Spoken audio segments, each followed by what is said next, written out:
માં દુર્ગાનું નવમું સ્વરૂપ છે માં સિદ્ધિદાત્રી. કહેવાય છે કે માં દુર્ગાનું આ સ્વરૂપ સંપૂર્ણ સિદ્ધિ પ્રદાન કરનારું છે. કહેવાય છે કે નવરાત્રિના અંતિમ દિવસે જો માં સિદ્ધિદાત્રીની કૃપા મળી જાય તો દરેક કાર્યમાં મળે છે પ્રગતિ જ પ્રગતિ. તો ચાલો કઈ વિધિથી કરવું માનું પૂજન અર્ચન, માહિતી આપશે ગુરુજી પ્રફુલભાઈ પંડ્યા. જયંતી મંગલા કાળી ભદ્રકાળી કપાલિની દુર્ગા ક્ષમા શિવા ધાત્રી સ્વાહા સ્વધા નમોસ્તુતે. જય ભગવાન મિત્રો, હું છું પ્રફુલભાઈ પંડ્યા. ભક્તિ સંદેશ કાર્યક્રમની અંદર આપનું સ્વાગત છે. દર્શક મિત્રો, આજે ચૈત્રી નવરાત્રિની અંદર નવમમ સિદ્ધદાત્રી ચ નવદુર્ગા પ્રકીર્તિતા. એવું કહેવાય છે કે નવરાત્રિના 9 દિવસ 9 શક્તિની આરાધના કરીએ છીએ, 9 શક્તિ આપણે પ્રાપ્ત કરીએ છીએ અને 9મી શક્તિ જે છે જેને સિદ્ધદાત્રી દેવી કહેવામાં આવે છે. આદ્ય શક્તિનું એક સ્વરૂપ જે કાર્યને સિદ્ધ કરે છે અને ભક્તોને મનોકામના અને મનોરથ પૂર્ણ કરવાના આશીર્વાદ પ્રદાન કરે છે, તે દેવીનું નામ છે સિદ્ધદાત્રી દેવી. એવું કહેવાય છે કે મનની ઈચ્છાઓને પૂર્ણ કરનાર આ દેવી છે. સિદ્ધ ગંધર્વ યક્ષાધ્યય અસુરૈ રમરૈ રપી સેવ્યમાના યદા ભૂયાત સિદ્ધિદા સિદ્ધદાયિની. શાસ્ત્ર એવું કહે છે કે આ દેવીનું સ્વરૂપની વાત કરીએ તો શ્વેત વર્ણ છે, કમલ ઉપર માં બિરાજમાન છે, 4 હાથ છે અને હાથની અંદર શંખ, ચક્ર, ગદા અને કમલમાએ ધારણ કરેલું છે. સિદ્ધદાત્રી દેવી જે છે ખાસ કરીને આદ્ય શક્તિનું એક સ્વરૂપ અને મહાકાલી, મહાલક્ષ્મી અને મહાસરસ્વતીમાંથી ત્રિગુણાત્મિકા 3 શક્તિમાંથી એક શક્તિ જેને કહેવાય લક્ષ્મી, લક્ષ્મી સ્વરૂપ ગણવામાં આવે છે સિદ્ધદાત્રી દેવીને. જે વ્યક્તિ સિદ્ધદાત્રી દેવીની પૂજા કરે છે એના ઘરની અંદર અપાર ધન પ્રાપ્ત થાય છે. તો નવરાત્રિમાં 9મા નોરતાના દિવસે આ દેવીની આરાધના કરવાથી મનોરથ પૂર્ણ થાય છે અને અપાર ધનની પ્રાપ્તિ થાય છે. હવે જે લોકોના ઘરમાં ધનને લઈને ઘણા બધા પ્રશ્નો હોય, સૌથી વધારે કે શાસ્ત્રીજી પહેલું તો કે ધન ટકતું નથી. બીજો પ્રશ્ન હોય કે શાસ્ત્રીજી અમારા ઘરમાં ધન આવતું નથી. અને ત્રીજો નંબરની વસ્તુ એવું કહેવાય કે અમારા ધન જ્યાં જાય છે ત્યાંથી પાછા એ લોકો આપતા નથી. ધન ટકતું નથી, જાય છે પાછા આવતા નથી અને મહેનત કરીએ છીએ બધા મળતું નથી. તો આ બધી વસ્તુની પાછળ 2-3 વસ્તુ કામ કરતી હોય. એક તમારું નસીબ, એક તમારી મહેનત અને ત્રીજા નંબરે ઘરની અંદર વાતાવરણ. હવે પહેલા નંબરની વસ્તુ કે ધન કમાવા માટે હંમેશા મનુષ્યએ મહેનત કરવી જોઈએ. કંઈ એકલા ભગવાનના મંત્ર જાપ કરો ને રૂપિયાનો વરસાદ એવું નથી હોતું. પુરુષાર્થ પહેલો, એની જોડે જોડે તમારું કિસ્મત એટલે ભાગ્ય પણ જોઈએ અને પુરુષાર્થ પણ જોઈએ. અને ત્રીજા નંબરની વસ્તુ કે જ્યારે ધન આવે છે તો ધનને ટકાવવા માટેની વસ્તુ પણ તમારે તૈયાર હોવી જોઈએ. બીજા નંબરની વસ્તુ, હવે લક્ષ્મીજી ક્યાં ટકે છે? તો તમારા ઘરની અંદર લક્ષ્મીજી આવે છે પણ લક્ષ્મી ચંચળ છે. પૈસો આવે ને તરત રસ્તો કરી લે. પણ લક્ષ્મીજીને સ્થિર કરવો હોય તો તમારી તિજોરીની અંદર લક્ષ્મીજીના પિતા સમુદ્રદેવ છે. તો દરિયાની વસ્તુઓ કોડી છે, ગોમતી ચક્ર છે, દરિયાની માટી છે, સમુદ્રનું જલ છે, કુમકુમ છે, હલ્દી છે, આ બધી વસ્તુ લક્ષ્મીજીને પ્રિય છે. તમે જ્યાં પૈસા મૂકો છો એની આજુબાજુમાં આ વસ્તુ મૂકો એ લક્ષ્મીજીને ગમે, કેમ કે લક્ષ્મીજીની ઉત્પત્તિ દરિયામાંથી થઈ, દરિયા એમના પિતા છે. તો ધનના સ્થાનની આજુબાજુમાં એ વસ્તુ રાખો. સાથે સાથે મીઠાના પાણીના ઘરમાં પોતા કરો અને શુક્રવારના દિવસે લક્ષ્મીજીને પ્રિય ભોગ ખીરનો પ્રસાદ જમાડો. શ્રી યંત્ર ઘરમાં રાખો અને એનાથી મોટી વસ્તુ, ઘરની અંદર ક્લેશ કંકાસ ના થવા જોઈએ. જ્યાં ઝઘડો થાય, ક્લેશ કંકાસ થાય, વાતાવરણ ખરાબ થાય, લક્ષ્મીજી ટકે નહીં. બીજા નંબરની વસ્તુ, નવરાત્રિના 9મા નોરતાના દિવસે જો તમે સિદ્ધદાત્રી દેવીની પૂજા કરો છો તો ત્યાં તમને લક્ષ્મીની પ્રાપ્તિ થાય છે. હવે તમારે આજે શું કરવાનું છે? આજના દિવસે ઘરમાં બને ત્યાં સુધી મીઠાના પાણીથી પોતા કરો. બને ત્યાં સુધી તમે જે દીવો કરો છો દીવાની અંદર એક લવિંગ દીવાની અંદર મૂકો. કપૂરની આરતી કરો અને ઘરમાં કપૂરનું સુગંધ ફરે એ રીતે કરો.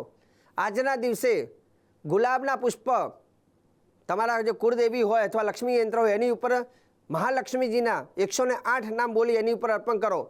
અને એ ના હોય તો છેટે ચોખાને લાલ કંકુવાળા કરી અને એક નામ બોલી 1000 નામ બોલો અને દેવીને અર્પણ કરો. બીજા નંબરની વસ્તુ, શ્રી સૂક્તનો પાઠ આજના દિવસે રાત્રિના સમયે શ્રી સૂક્તનો પાઠ કરો. કુંજિકા સ્તોત્રનો પણ પાઠ કરી શકાય. સાથે સાથે આજના દિવસે વિશેષમાં તમારે શું કરી શકાય તો કે હલ્દી એટલે કે આખી હળદર જે છે, આખી હળદર શ્રી યંત્ર અથવા જે તમારું તિજોરીનું સ્થાન હોય ત્યાં થોડીક આખી હળદર મૂકો તિજોરીમાં.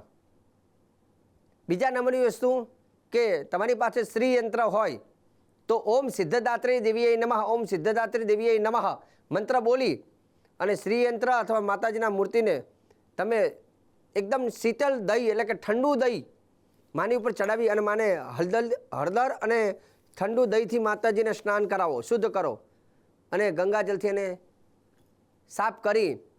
અને રહી વાત કે પુષ્પ, લાલ પુષ્પથી પૂજા કરવી. દૂધ પાક અથવા દૂધ પાક માતાજીને જમાડી શકાય અથવા દુગ્ધપિંડ એટલે કે દૂધમાંથી બનાવેલા પેડા જે છે એ અથવા દૂધ પાક અથવા ચોખાથી બનેલી કોઈ પણ તમે બીજી વાનગી પણ લઈ શકો. માતાજીને નારંગી અથવા કોઠું, જે નારંગી મોસંબી નારંગી જે આવે નારંગી અથવા કોઠું એક આવે છે કોઠાનો, તો એ પણ દેવીને અર્પણ કરી શકાય.